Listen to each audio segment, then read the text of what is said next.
ATO debts and payment arrangements is what we're talking about today in the East Central Business Show. I'm John Naylor, joined by a resident expert accountant, Robert King from Experian. Good to see you. Thank you very much, Rob, for coming in. Now, let's talk about payment arrangements, ATO debts. You get that phone call. Is it a scam? Well, hopefully not, but there are a lot of scams going around at the moment, particularly with the ATO. So what we often tell our clients is if you do get that phone call, if you are not 100% sure that it's the tax office, you just tell them two things. Say, call my accountant, because if it is the ATO, they will have our details on file. Oh, okay, So they will know our details to call us. If they don't, you hang up and you get us to call them instead, and we'll see if it's a scam or not pretty quickly. So pretty easy. Right. Yeah, because I mean, the first time you get that phone call, it's quite chilling. It's like your house is under surveillance. So like, what? Yeah. What?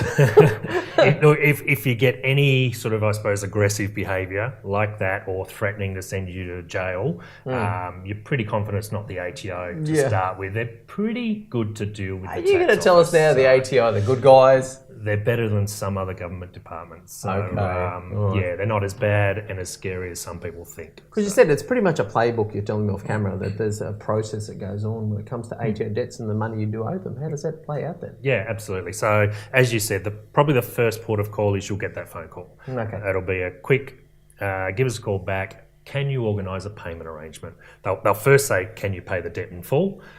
It might be something you've just missed and overlooked, in which case you say, yep, there it is, paid. But more often than not, it's, I can't pay it now, let's put a payment arrangement in place. Again, tax office is pretty good. They've got a few guidelines you've got to meet, and they change from time to time, so you probably need to know what they are.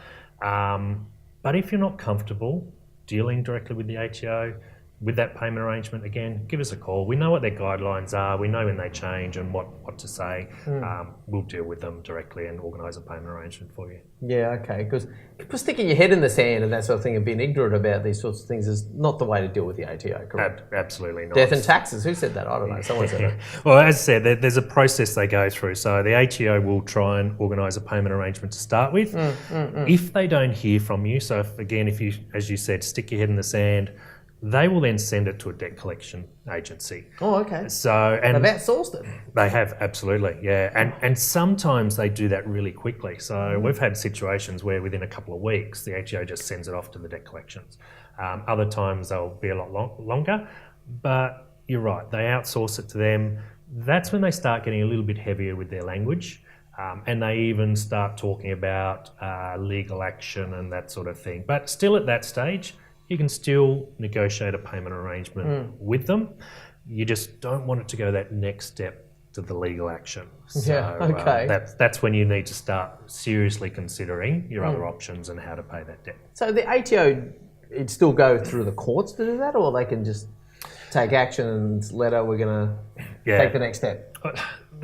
There's a couple of steps they go through, and again, it's best to just keep talking to them, because even if you can't afford to, if you keep talking to them and just say, look, I can afford a little bit now, a little bit, and just keep talking to them.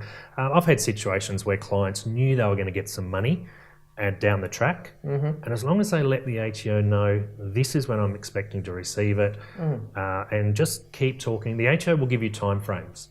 They will say, okay, we need to hear back from you by this date or this date. Put it in your diary, call them back on that date. Even if you don't have the money yet, call them back and say, look, I'm still waiting on that cheque to arrive in the mail. Right. Can you give me another week? Yeah, okay. And again, as you said, ignorance is no excuse. You've got to just keep making contact with them. Okay. But what you're telling me around this is that there is a process in play, and the dates they draw in the sand. Yeah. So as I said, it'll go past that legal, and they've got what I also call a garnishee notice. So a garnishee notice will basically say, well, look, we've tried to collect the money from you. You haven't met the guidelines or the timeframes that we've set. And a garnishee notice basically says, we know you've got this bank account with XYZ Bank. Instead of trying to collect the money from you personally, we're going to take it straight out of your bank account. So they will then issue a notice to your bank to send them some money.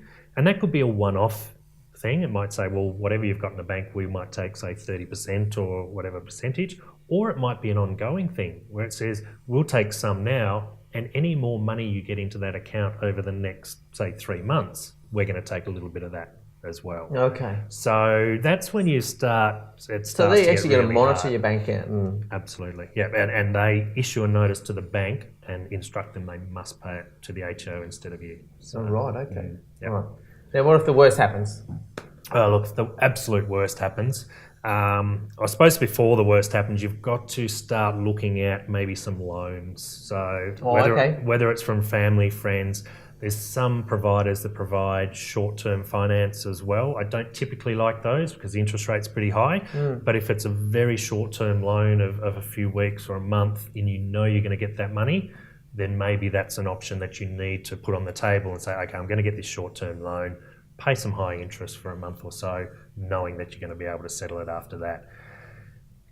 If worse comes to worse and you're absolutely exhausted of options, you've got no money whatsoever, then you really do need to look at what they call a Part 9 arrangement, where it's basically saying, I'm nearly bankrupt, I'm not quite there, here's my last opportunity. It is actually a form of bankruptcy, but it protects your other assets. So they can't come after your other assets, but it's a formal document that says, I'm going to make these repayments on these dates, and you can even negotiate on the debt itself. So if you've got a 10 grand debt, you might be able to negotiate it down to 7 or 8 and have a really long-term repayment schedule. So it might be even 2 or 3 years. Oh, okay. So it's an official agreement that you've got to adhere to.